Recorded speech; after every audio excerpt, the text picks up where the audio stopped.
Okay, here's where it's really important. I'm going to cover 5 of the most common questions that I get asked in regards to this topic. These are questions that you probably have, so I'm excited to cover them. The first question is, aren't all religions basically teaching the same thing? Well, let's just look at 2 religions specifically to see if we can answer this question.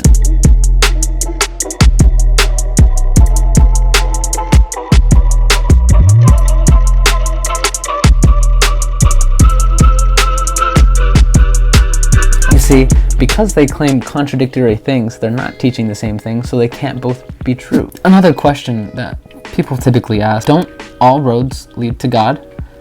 This is something that you might hear from someone like Oprah Winfrey. But this essentially is claiming that all religions are false, because like we talked about before and we gave examples, all religions are making exclusive truth claims. Buddhism doesn't even claim to be trying to get towards God. They try to claim to get towards annihilation. Okay, this, in my opinion, is the most serious question and the one that was most heartfelt to me. And it's the question about, what about those who have never heard or will never hear the gospel? So here's how we deal with this question as a Christian. So there are at least 2 truths that God reveals to everyone. 1, he reveals himself through nature, through the world we see around us. And 2, through the moral law in our hearts that God has put, or you could say our conscience, and knowing right or wrong. This can be called God's general revelation. So everyone has this, and because of that, everyone is responding to God in some way. I always just best answer this with an example. Say on some remote island, there's a young kid who has never heard the gospel and won't hear it in his lifetime.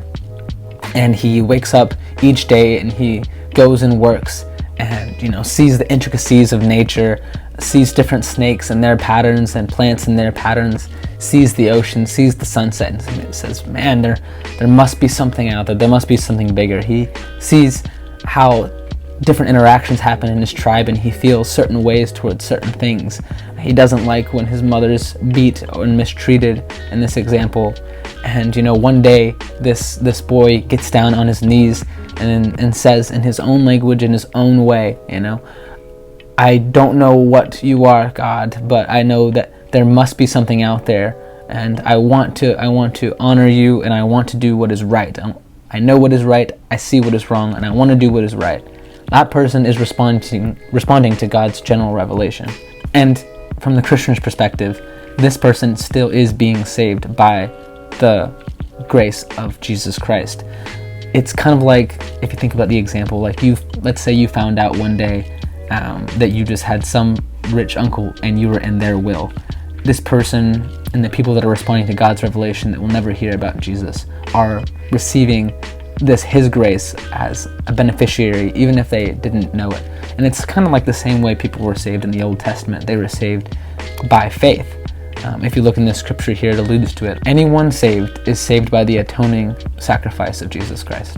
A rebuttal to this might be, what about the verse in the scripture that states, if you confess with your mouth that Jesus is Lord and believe in your heart that God raised him from the dead, then you will be saved. So with that statement, it states a sufficient condition of salvation, but it doesn't state a necessary condition of salvation. Another question that people bring forward is that, isn't how a person lives and treats their neighbor more important than what they believe theologically? So let's think about it this way for a quick second. Think about like a courtroom type of situation. God is fully loving because he is also fully just and for justice.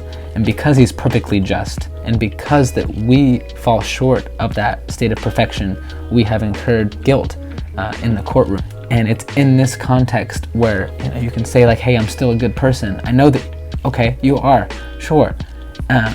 We all do good acts and there is goodness in humanity. But the problem is that God is perfectly just, and a perfectly just God, we want God to be perfectly just. God, why won't you do something about this? Well, in order for God to be perfectly just, he has to punish sin. But thankfully, that's what the purpose of Jesus was for, to come and be able to punish sin so that he could pardon us. You see how that works? So, sure, you can be a good person, but that doesn't affect your spiritual standing with God. You're still guilty, and you can never do enough good works to reach perfection once you have fallen short. So that penalty and that work that Jesus did is necessary for even, good people, because they're still guilty. So this is Jesus didn't come to make bad or good people better. He came to make sinners and dead people alive. So people might ask in this situation, what about Gandhi? What happened to him? And I'll say, the same thing that Abraham said.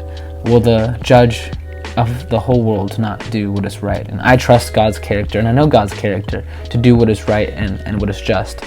Once again, we're talking about his perfect justice. I know that he'll do what is right, whatever the case may be. I'm not in a position to say. But everyone is judged based upon, remember, like we talked about, the light that God has revealed to them. What does it even mean to be a good person or a good human? And a fundamental thing that's really changed the way I thought about it is that a good human is someone that is carrying out their function the way it's supposed to be carried out. In the same way that if your grandmother was using your iPad as a cutting board, you'd be like, no, Grandma, that's not what it was for, because that's not the function it was made for. And in the same way, humans were created to function with God. So essentially, someone that is rejecting God is going against their function and not being a good person. They can't be a good person because the fundamental way they're supposed to live, they've rejected. Okay, the last question we have today. Wasn't Jesus just a good man and a good teacher? Well, the problem is that Jesus claimed very radical things, and you can't claim the things that Jesus claimed, and if they weren't true, be a good teacher. You'd be a false prophet, and the last time I checked, false prophets weren't good. So you have a problem here. You can't claim Jesus as a good teacher and then deny everything that he taught. It's just not possible to have it both ways. But hey, this is what this channel is all about.